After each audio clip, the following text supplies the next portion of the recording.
And perhaps most tragically, the beef mentality still exists in the very streets where it started. And while most rap beefs never take lives, beefs in the streets often can.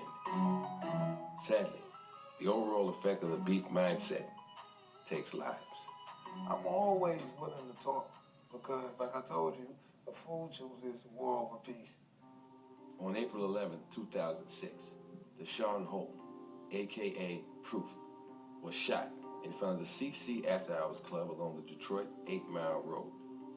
Outside of Detroit, Proof was known mostly as a gifted MC in D12 and as Eminem's best friend and hype man. The Detroit Police Department issued a statement claiming that following an argument over a game of pool, Proof shot Keith Bender and was subsequently shot by Bender's cousin, Mario Etheridge. Both worked security for the club. I'm still not buying that Proof shot a guy first, and then Proof got shot. Because I know Proof, and all of his situations, you know what I'm saying? I never heard of Proof shooting at nobody. I'd rather scrap it. Right, we gonna buy that. When detectives first arrived on the scene, nobody was present. Proof was driven to St. John Connor Creek Village Hospital by Gerald Gady, and was pronounced dead on arrival. Gady was found shot to death in his basement on May 27th. He told me 2 different stories, but he dead now. So, you know, this is the guy that drove Proof to the hospital. So he said he drove him to the hospital. My understanding is that earlier that night, he hadn't even planned on going out. He was gonna stay home, got a call from a friend, decided at the last minute to do it. So it's not like where he was going, there were people who he knew or people who he had had previous, you know, issues with. It was almost like walking into something.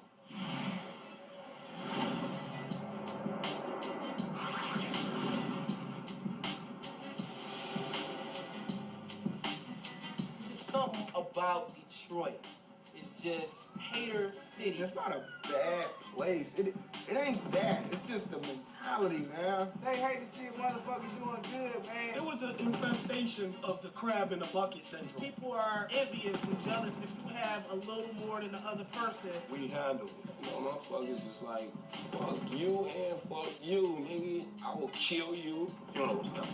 That's Detroit. These cats used to have contests, like a yearly or annual thing, of who can knock the most motherfuckers out. Just how we are. I'm talking about a city where in the last 2-3 years, 20,000 people have lost their jobs. Ain't hungry, dog. It's the hungriest place in America right now, dog. Don't forget this is fucking Motown. There's not a lot of jobs going on right now. People getting laid off from the factory. Population's declining. Detroit, Michigan. They didn't remove the bullet because my skull is cracked. It just seems like we always just have problems. They have labeled this place as being, you know, this place that's unsafe, it's on this, it's on that. But somehow, I think people, and especially creative people, they know that, they see through it, and they create. The first time I noticed the spark was the hip-hop shop. I went to the hip-hop shop on occasion to witness battles, see what was going on. And I could see the hunger, I could see the talent. My nigga M, right here just chilling. Over there, Eminem. About to see you rip some shit tonight. The hip-hop shop is basically a spot where guys used to go, freestyle, battle. Battles happen at the hip-hop shop. On the weekends, like Saturdays, it was hosted by Proof. 100,000 MCs gonna be just gone in one bomb, you know what I'm saying? Who's your daddy? You don't know what your mama knows. Proof as an MC, phenomenal. I'm done. See this right? Back off the SB, you ain't right. Need a syllable run. Freestyle like Biggie. And that girl that tried to rap up here, that's AKA Miss Biggie. The wit, you know what I'm saying, and the type. You know this is? That's RuPaul. You know, while Proof being one of the dopest MCs in Detroit, he had to stay on his toes, man, 'cause every week somebody want to take his head. I've been all over the country, and I've never seen nobody that can freestyle as great as that man. Creatable and supernatural, you know what I'm saying? Never seen him lose, not once. Yeah, boy, keeping hip-hop alive. When you say Detroit hip-hop, it's like the connection. It's like Detroit hip-hop Proof. He was the only cat who did something with every style of Detroit hip-hop. Proof was the reason why Detroit hip-hop still had a community. Proof was that cat that, he was the glue. The gangster rappers to the hip-hoppers, you know, he brought everybody together. He was the mayor of Detroit hip-hop. The mayor. You're the mayor. He was the mayor of Detroit hip-hop. I'm the underground mayor. Mayor is like the representative of that town, that city, I whatever. feel like I could politically help a lot of situations. Proof was one of them guys who would go to the Grammys and then come to the hooded spots. He'd come to an after hour. That's Proof. I'm moving these streets. I'm gonna move around. I'm at the same spots I've always been at, and I'm going to continue to do that. He felt as though this was home, you know, and why couldn't he go anywhere that he wanted to go here? Why he had to live shelter? That's the way that I raised him to be. You know, don't forget where you come from. I would tell him, you know, on several occasions, hey man, won't you chill out tonight? You know, don't go out, or, you know, whatever it may be. But, you know, as fate has it, that's what happened. Nobody can change it. Yo, my name is Big Proof. My name is Slim Shady. And I'm Dirty Gary. You picked the wrong name. You gave me no name.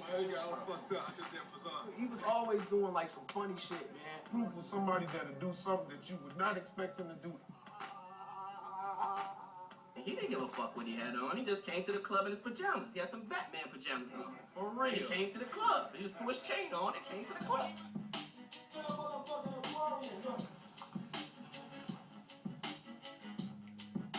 This dude that used to come out of nowhere and just dive on your back and bite you on the back of your head. That's the T-Rex. He would turn into the T-Rex, make the short arms, and walk around. Trying to jump on the back and he start biting. Bite you! Biting on your ankle. I got prints on me now I'm from him. No, that's my boy, man. He's kind of fun like that. Man, you name it, Proof did it. Eating ass. She just ate the shit. Send a fat prostitute to your room. Put his cigarette in the toilet, pulled it out, and ate it. I don't even know how the dude can make so much mucus come out his nose. And all we could do is just You slipping, you gonna get it. Put hot sauce in Marshall's mouth when he was He asleep. had his hot sauce fuck your lips up. It's called Ass Reaper. This is like the second hottest hot sauce on the planet. Man, we used to have water fights every night. 50 cents, the M's, and he just throwing water on any and everybody walk past. Proof was just one of those guys who play like that. You don't respect it, fuck you. Simple as that. Haha, it's even funnier. as long as you got something to remember that he did that was extraordinary, man, you can't kill that. After Proof's death, the media began publishing unsubstantiated stories, placing the blame for the incident primarily on Proof. Charges were dropped against Mario Etheridge on the premise that he acted out of self-defense. It's very easy to forget, you know, we never recovered a weapon. We never attached bullets to specific weapons. We don't know who shot who when. I covered the story, and I don't know exactly what happened. Proof knew what was going to happen.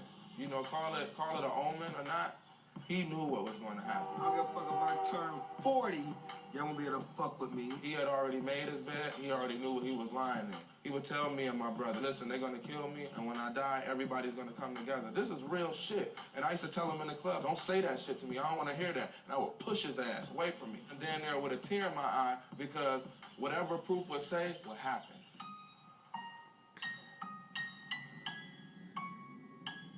Seeing the risks posed to him by staying, Proof contemplated leaving Detroit. I heard he was moving to Phoenix. It wasn't Detroit. You ain't have to look over your shoulder. Me and him talked about it. You know, he talked about me moving there, so I think that's really where he was going if he hadn't have got killed. According to some, it was only a matter of weeks or months. Love y'all. Man, this shit crazy, dog.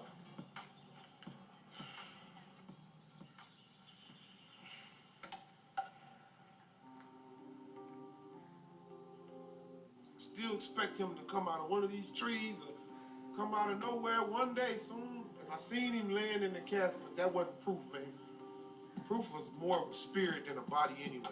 His spirit was too big to just be body in the ground. It'll never be another, dude. That's like Haley's Comet or something, dude. It comes once in a lifetime, dude. And if you ain't there to see it or be a part of it, dude, you fucking missed out. Losing Proof will have positive impact on Detroit as it can be with something that's that tragic. I went to his funeral and I don't want to see the city go through that again. You know, if it's somebody in the city that's doing their thing that I can help out or vice versa, I think we need to be doing it. They took my soul. That was my soul they took. And that hurts me. Hurts me. Hurts me.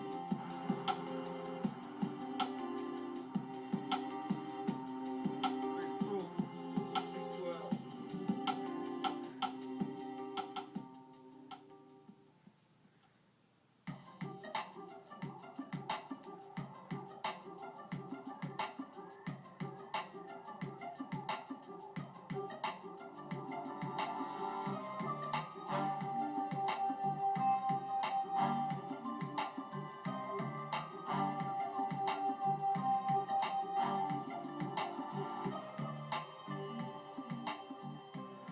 13, 14 when they met.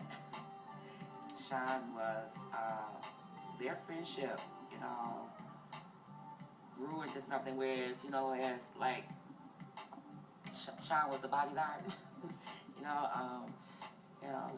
Sean was always keeping folks up off of him, you know what I'm saying, trying to leave the white boy alone, you know, he's alright, leave him alone, and that's what he meant, leave him alone, you know, so he was always there for him, and then their friendship and their bond just grew, you know, just like they were brothers, you know, because I used to call him my little white son, because that was my little white son, you know, he called me mama, and that was alright too, you know, like when he sat down at the table, Sean sat at the table, he sat down at the table, ate too, you know what I'm saying, so he needed a place to sleep, he slept there, it didn't matter, he was just, you know, and I never turned my back on any of his friends or any of the kids that came there, you know, that's why I guess I'm mama, you know, everybody calls me mama, and How would they behave? what you mean behave? They was silly, they was teenagers, they was silly. You remember anything? No, not specifically offhand. You know, I know M told a story. I remember that, but I didn't remember it until he told it about Sean went around to talk about. You know, Sean asked me, he said, "Well, you mind if I get these shoes away?" I said, "They're yours if that's what you want to do. You know, if you feel like you could do it all, I don't care." You know, so I didn't know what he was doing with him at the time, and then he took him around to M and he said, "Man, put these on." And I said, "What's them for?" He said, "Man, put them on," because he said, "I'm tired of you wearing them same old dirty damn gym shoes." So he said, "Put these on." And I think that's what really bonded the friendship right then and there, you know, because he put them shoes on his feet. You know, when the next time I saw him, he had them gym shoes on, I said, "Oh, okay."